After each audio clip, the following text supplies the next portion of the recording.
الله أكبر.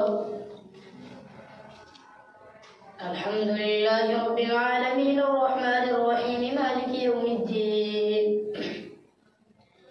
إياك نعبد وإياك نستعين اهدنا الصراط المستقيم صراط الذين أنعمت عليهم غير المغضوب عليهم ولا الضالين. وما من دابة في الأرض إلا على الله رزقها ويعلم مستقرها ومستودعها كل في كتاب مبين. وهو الذي خلق السماوات والأرض في 6 أيام وكان عرشه على الماء ليبلوكم أيكم أحسن عملا. ولئن قلت إنكم مبعوثون من بعد الموت ليقولن الذين كفروا إن هذا إلا سحر مبين. ولئن أخرنا عنهم العذاب إلى أمة معدودة ليقولن ما يحبسه ألا يوم يأتيهم ليس مصروفا عنهم وحاق بهم ما كانوا به يستهزئون. ولئن أذقنا الإنسان منا رحمة ثم نزعناها منه إنه ليئوس كفور. ولئن أذقناه نعماء بعد ضراء مسته ليقولن ذهب السيئات عني إنه لفرح فخور. إلا الذين صبروا وعملوا الصالحات أولئك لهم مغفرة وأجر كبير. فلعلك تارك بعض ما يوحى إليك وضائق به صدرك أن يقولوا لولا أنزل عليه كنز أو جاء معه ملك إنما أنت نذير والله على كل شيء وكيل. أم يقولون افتراه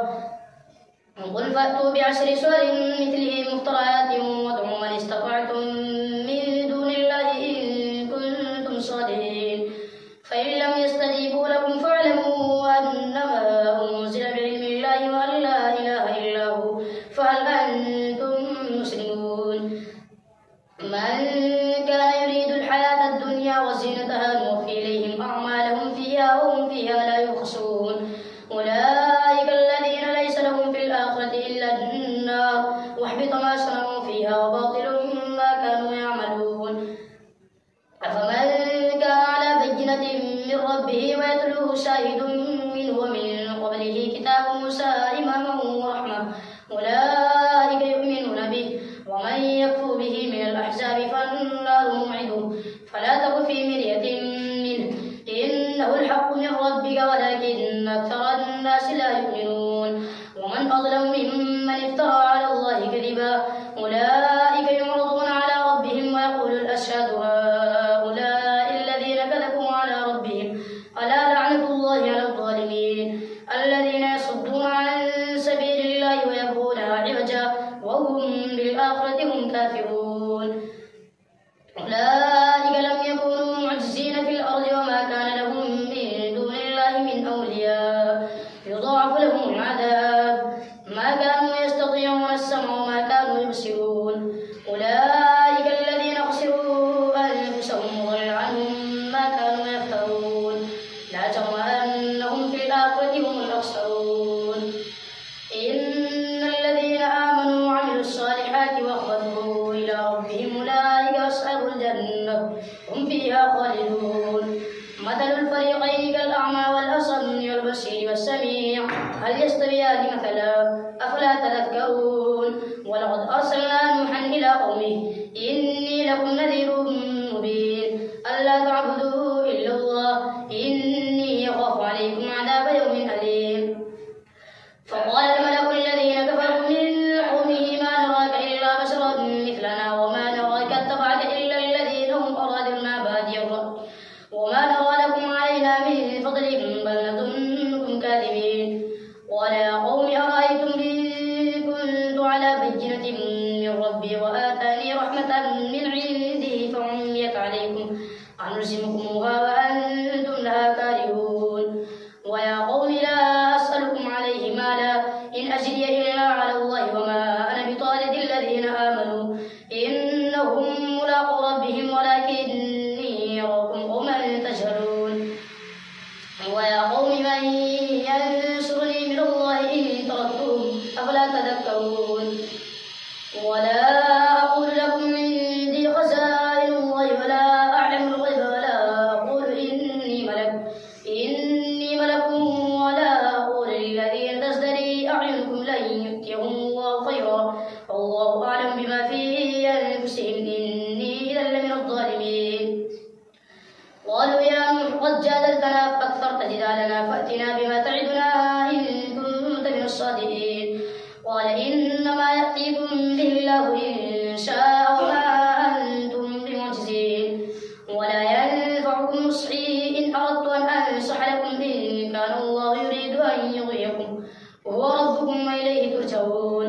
أم يقولون افتراه قل إن افتريته فعلي إجرامي وأنا بريء مما تجرمون وأوحي إلى نوح أنه لن يؤمن من قومه إلا من قد آمن فلا تبتئس بما كانوا يفعلون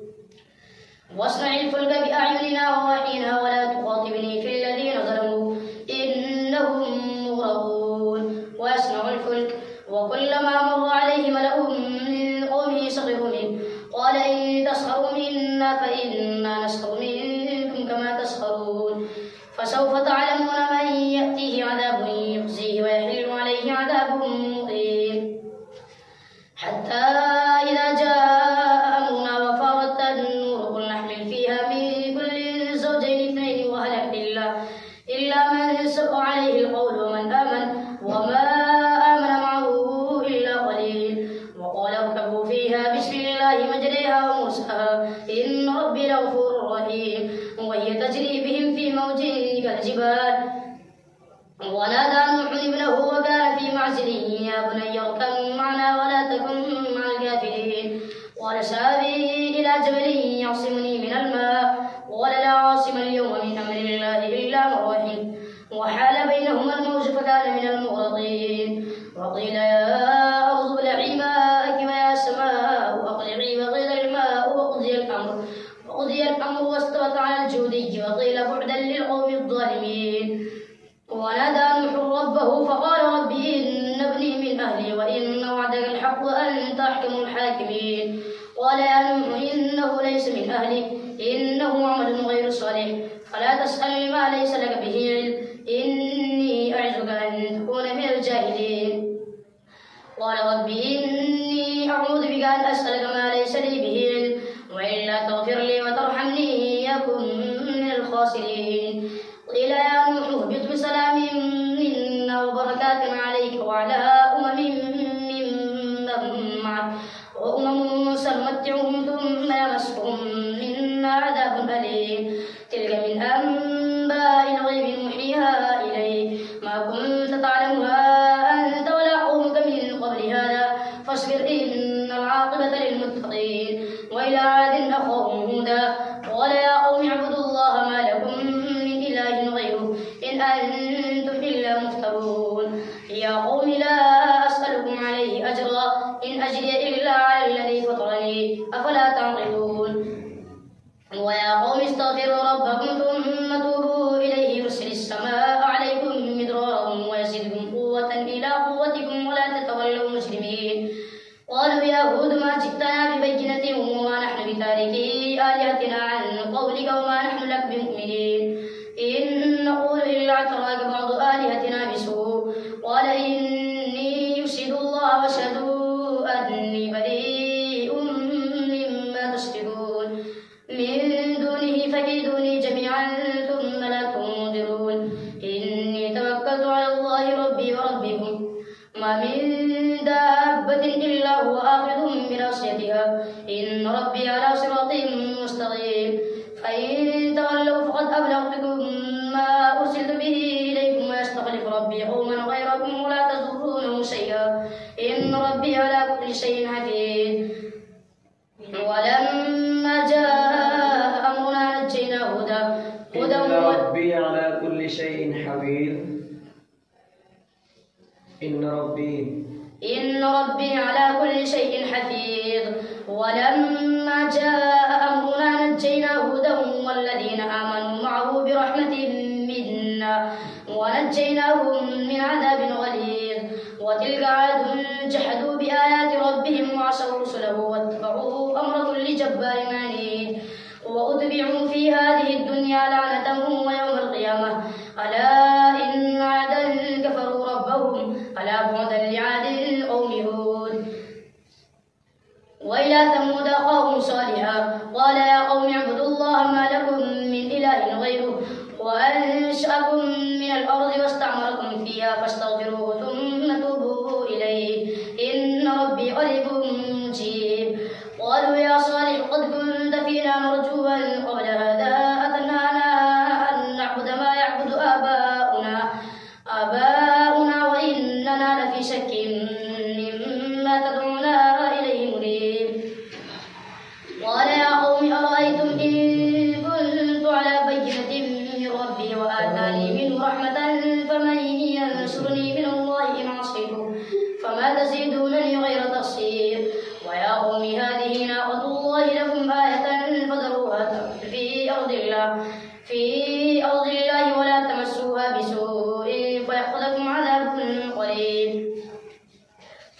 فكذبوها فقال تمتعوا في داركم 3 أيام ذلك وعد غير مكذوب.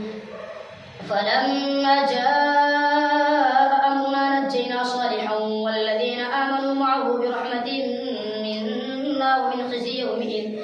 إن ربك هو القوي العزيز. وأخذ الذين ظلموا الصيحة فأصبحوا في ديارهم جاثمين كأن لم يغنوا فيها ألا إن ثمود كفروا ربهم ألا بعدا لثمود.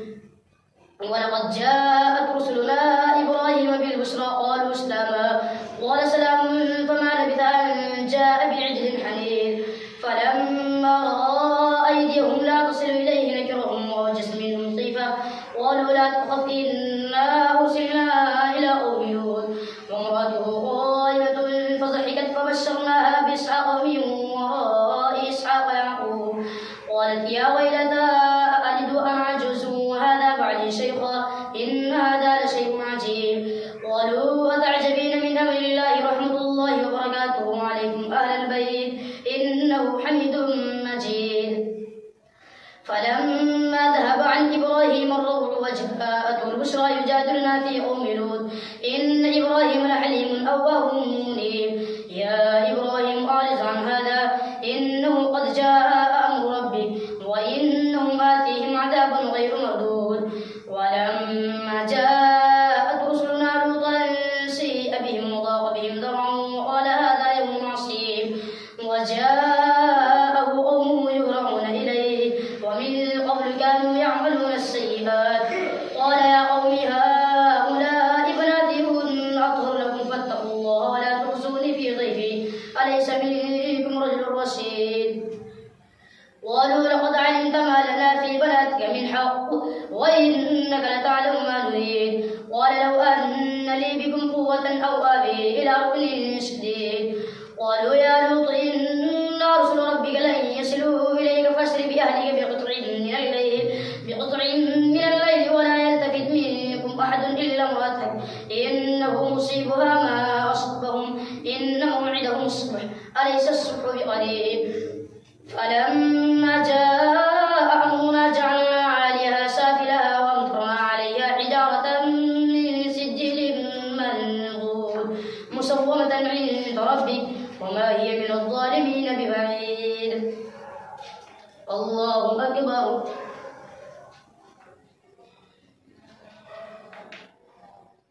سمع الله لمن حمده. الله أكبر.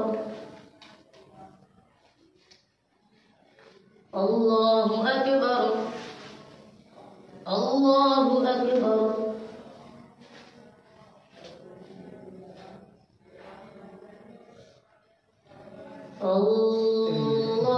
الله أكبر. الحمد لله رب العالمين الرحمن الرحيم مالك يوم الدين إياك نعبد وإياك نستعين اهدنا الصراط المستقيم صراط الذين أنعمت عليهم غير المغضوب عليهم ولا الضالين. وإلى مدين أخاهم شعيبا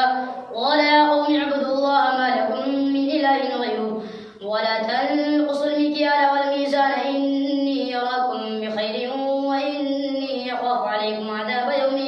محيط. ويا قوم أوفوا المكيال والميزان بالقسط ولا تبخسوا الناس أشياءهم ولا تعثوا في الأرض مفسدين. بقية الله خير لكم إن كنتم مؤمنين وما أنا عليكم بحفيظ. قالوا يا شعيب وصلاتك تأمرك أن نترك ما يعبد آباؤنا أو أن نفعل في أموالنا ما نشاء إنك لأنت الحليم الرشيد. قال يا قوم أرأيتم إن كنت على بينة من ربي ورزقني منه رزقا حسنا وما أريد أن أخالفكم إلى ما أنهاكم عنه إن أريد إلا الإصلاح ما استطعت وما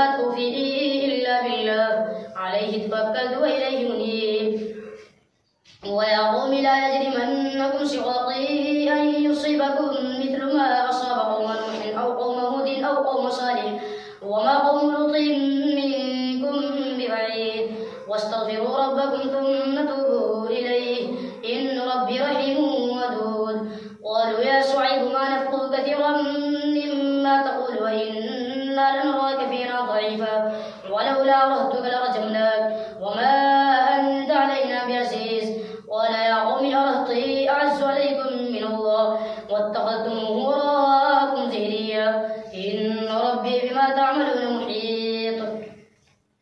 ويا قوم اعملوا على مكانتكم إني عامل سوف تعلمون من يأتيه عذاب يخزيه ومن هو كاذب وارتقبوا إني معكم رقيب ولما جاء أمرنا نجينا شعيبا والذين آمنوا معه برحمة منا وأخذت الذين ظلموا الصيحة فاصبحوا في ديارهم جاثمين كأن لم يغنوا فيها ألا بعدا لمدين كما بعدت ثمود ولقد أرسلنا موسى بآياتنا وسلطان مبين إلى فرعون وملئه فاتبعوا أمر فرعون وما أمر فرعون برشيد يقدم قومه يوم القيامة فأوردهم النار وبئس الورد المورود وأتبعوا في هذه لعنة ويوم القيامة بئس الرفد المرفود ذلك من أنباء القرى نقصه عليك منها قائم وحسين وما ظلمناهم ولكن ظلموا أنفسهم فما أغنت عنهم آلهتهم التي يدعون من دون الله من شيء لما جاء أمر ربك وما زادوهم غير تتبيب وكذلك أخذ ربك إذا أخذ القرى وهي ظالمة إن أخذه أليم شديد إن في ذلك لآية لمن خاف عذاب الآخرة ذلك يوم مجموع له الناس وذلك يوم مشهود وما نؤخره إلا لأجل معدود يوم يأتي لا تكلم نفس إلا بإذنه فمنهم شقي وسعيد فأما الذين شقوا ففي النار لهم فيها زفير وصهيق خالدين فيها ما دامت السماوات والأرض إلا ما شاء ربك إن ربك فعال لما يريد وأما الذين سعدوا ففي الجنة خالدين فيها ما دامت السماوات والأرض إلا ما شاء ربك عطاء غير مجدود فلا تك في مرية مما يعبد هؤلاء ما يعبدون إلا كما يعبد آباؤهم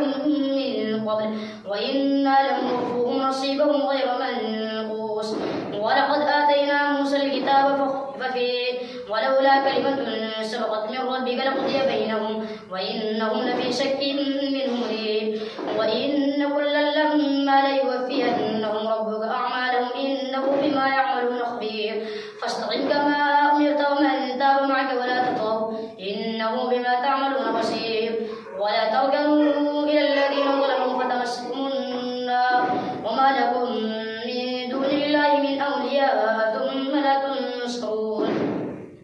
وأقم الصلاة طرفي النهار وزلفا من الليل إن الحسنات يذهبن السيئات ذلك ذكرى للذاكرين واصبر فإن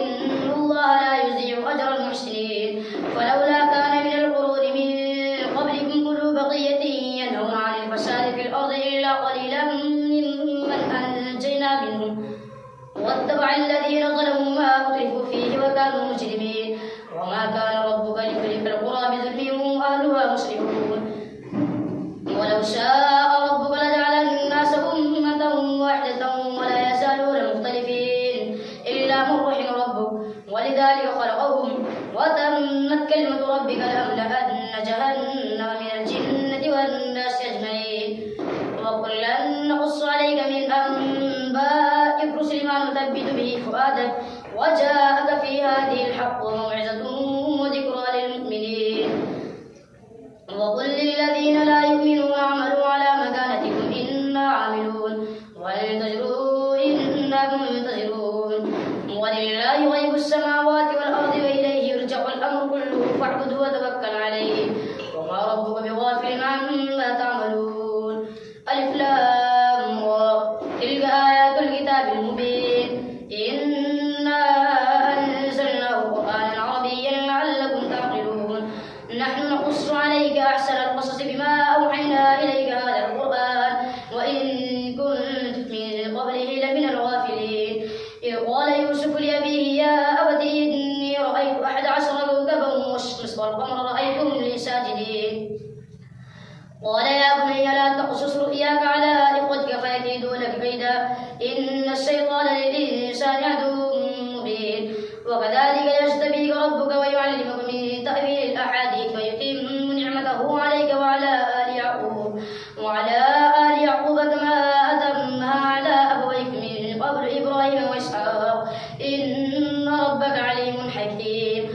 لقد كان في يوسف وإخوته آيات للسائلين إذ قالوا ليوسف وأخوه أحب إلى أبينا منا ونحن عصبة إن أبانا لفي ضلال مبين اقتلوا يوسف أو اطرحوه أرضا يخل لكم وجه أبيكم وتكونوا من بعده قوما صالحين قال قائل منهم لا تقتلوا يوسف وألقوه في غيابة الجب يلتقطه بعض السيارة إن كنتم فاعلين قالوا يا أبانا ما لك لا تأمنا على يوسف وإنا له لناصحون أرسله معنا غدا يرتع ويلعب وإنا له لحافظون قال إني لا يحزنني أن تذهبوا به وأخاف أن يأكله الذئب وأنتم عنه غافلون قالوا لئن أكله الذئب ونحن عصبة إنا إذا لخاسرون فلما ذهبوا به وأجمعوا أن يجعلوه في غيابة الجب وأوحينا إليه لتنبئنهم بأمرهم هذا وهم لا يشعرون وجاءوا أباهم عشاء يبكون قالوا يا أبانا إنا ذهبنا نستبق وتركنا يوسف عند متاعنا فأكله الذئب وما أنت بمؤمن لنا ولو كنا صادقين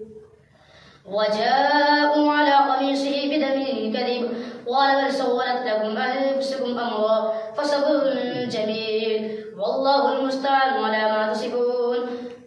وجاءت سيارة فأرسلوا واردهم فأدلى دلوه قال يا بشرى هذا غلام وأسروه بضاعة والله عليم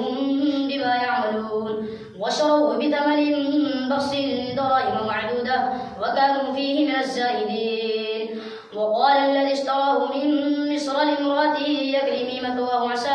أن ينفعنا أو نتخذه ولدا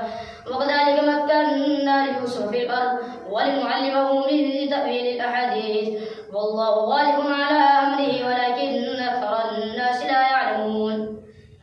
ولما بلغ أشده آتيناه حكما وعلما وكذلك نجزي المحسنين وراودته التي هو في بيتها عن نفسه وغلقت الأبواب وقالت هيت لك قال معاذ الله إنه ربي يحسن مثواي إنه لا يفلح الظالمون ولقد همت به وهم بها لولا أن رأى برهان ربه كذلك لنصرف عنه السوء والفحشاء إنه من عبادنا المخلصين واستبق الباب وقدت قميصه قد من دبر وألف يا سيدها لدى الباب قالت ما جزاء من أراد بأهلك سوءا إلا أن يسجن أو عذاب أليم قال هي راودتني عن نفسي وشهد شاهد من أهلها إن كان قميصه قد من قبل فصدقته من الكاذبين وإن كان قميصه قد من دبر فكذبته وهو من الصادقين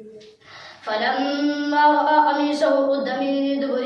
قال إنه من كيدكن إن كيدكن عظيم يوسف أعرض عن هذا واستغفري لذنبك إنك كنت من الخاطئين وقال نسوة في المدينة امرأة العزيز تراود فتاها عن نفسه قد شغفها حبا إنا لنراها في ضلال مبين فلما سمعت بمكرهن أرسلت إليهن وأعتدت لهن متكئا وآتت كل واحدة منهن سكينا وقالت اخرج عليهن فلما رأينه أكبرنه وقطعن أيديهن وقلن حاش لله ما هذا بشرا إن هذا إلا ملك كريم قالت فذلكن الذي لمتنني فيه ولقد راودته عن نفسه فاستعصم ولئن لم يفعل ما آمره ليسجنن ولا يكون من الصاغرين قال رب السجن أحب إلي مما يدعونني إليه وإلا تصرف عني كيدهن أصب إليهن وأكن من الجاهلين فاستجاب له ربه فاصرف عنه كيدهن إنه هو السميع العليم ثم بدا لهم من بعد ما رأوا الآيات ليسجننه حتى حين ودخل معه السجن فتيان قال أحدهما إني يراني أعصر خمرا وقال الآخر إني يراني أحمل فوق رأسي خبزا تأكل الطير منه نبئنا بتأويله إنا نراك من المحسنين قال لا يأتيكما طعام ترزقانه إلا نبأتكما بتأويله قبل أن يأتيكما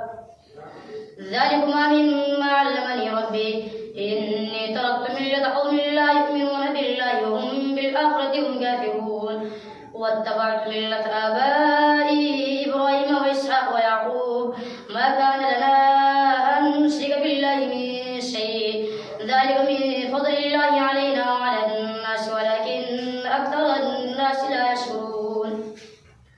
يا صاحبي السجن أأرباب متفرقون خير أم الله الواحد القهار ما تعبدون من دونه إلا أسماء سميتموها أنتم وآباؤكم ما أنزل الله بها من سلطان إن الحكم إلا لله أمر ألا تعبدوا إلا إياه ذلك الدين القيم ولكن أكثر الناس لا يعلمون يا صاحبي السجن أما أحدهما فيسقي ربه خمرا وأما الآخر فيصرف فتأكل الطير من رأسه قضي الأمر الذي فيه تستفتيان وقال للذي ظن أنه ناج منه اذكرني عند ربه فأنساه الشيطان ذكر ربه فلبث في السجن بضع سنين وقال الملك إني أرى 7 بقرات سمان يأكلهن 7 عجاف و7 سنبلات خضر وأخرى يابسات يا أيها الملك أفتوني في رؤياي إن كنتم للرؤيا تعبرون قالوا أضغاث أحلام وما نحن بتأويل الأحلام بعالمين وقال الذي نجا منهما وادكر بعد أمة أنا أنبئكم بتأويله فارسلون يوسف أيها الصديق أفتنا في 7 بقرات سمان يأكلهن 7 عجاف و7 سنبلات خضر وأخرى يابسات لعلي أرجع إلى الناس لعلهم يعلمون قال تزرعون 7 سنين دأبا فما حصدتم فذروه في سنبله إلا قليلا مما تأكلون ثم يأتي من بعد ذلك 7 شداد يأكل ما قدمتم لهن إلا قليلا مما تحصنون ثم يأتي من بعد ذلك عام فيه يغاث الناس وفيه يعصرون وقال الملك ائتوني به فلما جاءه الرسول قال ارجع إلى ربك فاسأله ما بال النسوة اللاتي قطعن أيديهن إن ربي بكيدهن عليم قال ما خطبكن إذ راوتن يوسف عن نفسه قلنا حاش لله ما علمنا عليه من سوء قالت امرأة العزيز الآن حسحس الحق أنا راودته عن نفسه وإنه لمن الصادقين ذلك ليعلم أني لم أخنه بالغيب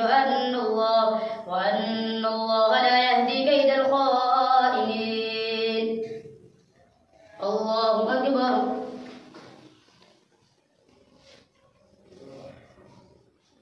سمع الله لمن حمده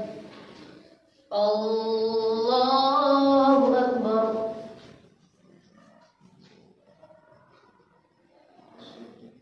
الله أكبر الله أكبر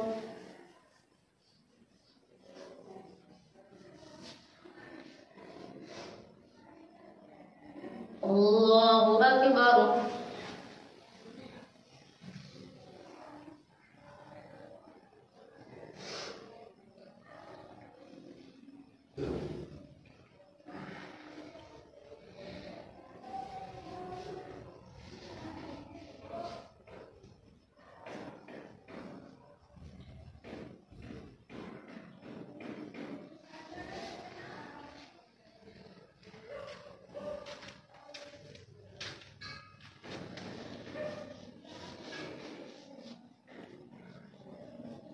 السلام عليكم ورحمة الله.